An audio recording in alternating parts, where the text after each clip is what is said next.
He was a millionaire turned murderer who killed his entire family on the day of his twins' birthday party. Growing up, Neil Jacobson had strict but loving parents and overall had a happy, normal childhood. But from a young age, Neil did experience anxiety. He felt pressured to be the perfect kid.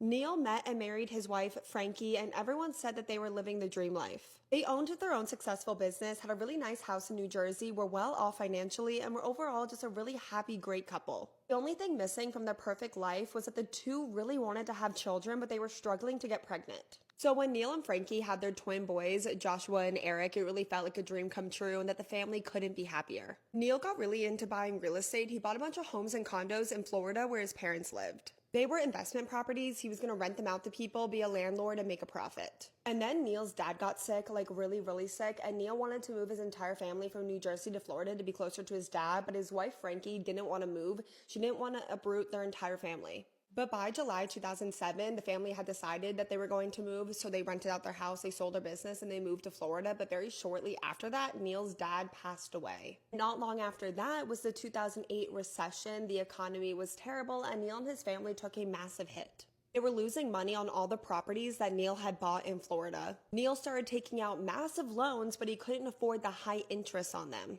Eventually, the family had spent all of their savings and Neil stopped making the mortgage payments on all of their properties. Pretty much, Neil had made a bunch of really bad financial decisions in a really short amount of time. Neil went from having a net worth of $2.2 million to being $2.3 million in debt in less than 5 years. Neil's mental health was at an all-time low. He was really depressed and anxious because of all these money problems, and eventually he was prescribed medicine for his depression and anxiety. And then Neil started seeing a psychiatrist who upped the doses on all of his medicine, and Neil says that the medicine made his mental health 10 times worse. Neil was now in a deep depression. He stopped sleeping, was maybe getting like 2 hours of sleep a night. Neil began hallucinating. He was seeing things that weren't there. He started hearing voices. He was very depressed and very anxious. He also got super paranoid. Neil convinced himself that the FBI was after him because he lied about his income so he could take out all of those massive loans. He was just so paranoid. He really thought that the FBI was going to come take him and then that they were going to come take his kids away and his entire family was going to suffer because of his mistakes.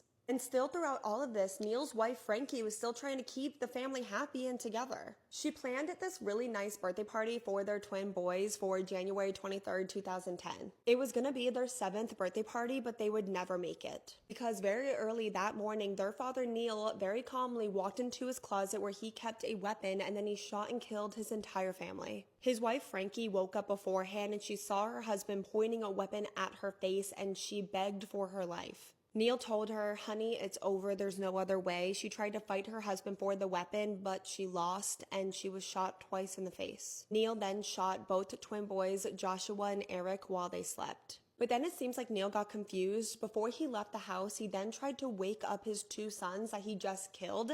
Maybe he was in denial. He was trying to shake them. He said, "You guys have to wake up. We have to leave. And if you don't wake up, I'm going to have to leave without you." Neil then took a bunch of medicine, got in his car, and drove away. His plan was that he was going to drive to his mom's house, take her life, and then take his own. But all the pills made him black out, and he drove into a ditch. When the first responders arrived to the accident, Neil calmly told them, "I killed my entire family." When he was questioned, Neil said that he killed his family because he couldn't face his family facing the consequences of his bad financial decisions. He also completely blamed his decisions on the medicine that he was prescribed for his depression and anxiety. He said that the medicine made everything 10 times worse and actually made him lose a grip of reality. The entire time Neil spoke to the police, he was emotionless and blunt. It wasn't until he was weaned off of his medicine that he, realized what he actually did. He cried hysterically and he could not believe that he actually killed his entire family. And he still fully blamed his depression and anxiety medicine. He said before he started taking it, him and his family were extremely happy. And then after he started taking them, he started to hear voices, hallucinate, and became paranoid. The prosecution was seeking the death penalty, but Neil actually had a lot of supporters that really did believe that he was a great man and that the meds actually did make him commit this terrible triple homicide. But his wife, Frankie's family, says that Neil is a coward and a cruel man who killed his family because he wanted to escape his money problems. Neil pled guilty and was sentenced to life without the possibility of parole. Today, he says he regrets what he did and that he cries every single day. He says that he accepts full responsibility, but still blames his actions on the medicine. And that even today, he still can't make sense on how all of this actually happened. Family and friends still have regrets, say that they ignored a lot of warning signs and red flags. I'm really interested to hear what you all think of this case. I think a really interesting dialogue could happen in the comments. What do you think of Neil Jacobson? Do you think he would have ever done this if he hadn't taken his depression anxiety medicine? Do you believe him that he said that the medicine made him do it? Or do you think it was the money problems? Or do you think it was a little bit of both? Definitely let me know all your thoughts in the comments. Like I said, I think a really interesting dialogue can happen in the comments, but please remember that these are real people and real people's lives. And at the end of the day, Frankie, Joshua, and Eric lost their lives, and this is their story. So please remember to be a good person to your fellow person. Please be kind and respectful in the comments. And while you're there, please let me know what case you want to see me cover next. And thank you to everyone that suggested that I cover this case. And I will see you guys all next time in my next video.